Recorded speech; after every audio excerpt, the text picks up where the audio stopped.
वडगाव निंबाळकर गावचे ग्रामदैवत असलेले भैरवनाथ मंदिर इथून सोमवती अमावस्यानिमित्त नीरा नदी येथे स्नान करण्यासाठी पालखी निघाली थाटामध्ये।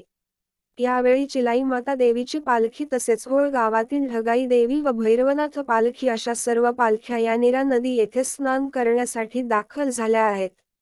खांदेकरी आणि मानकर यांनी खांद्यावर पालखी घेत पायी रस्त्याने चालवत पालखी मिरवत आणली होती। यावेळी वडगाव निंबाळकर गावातील व होळ गावातील अनेक भाविक उपस्थित होते।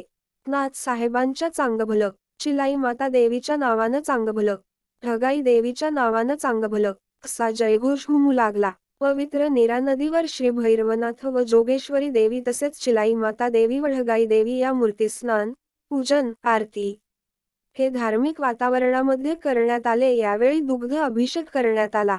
यावेळी पारंपरिक पद्धतीने सर्व भाविक व ग्रामस्थ उपस्थित होते। सोमवती अमावस्यानिमित्त यानिमित्त अनेक भाविक, पुजारी, ग्रामस्थ हे उपस्थित होते।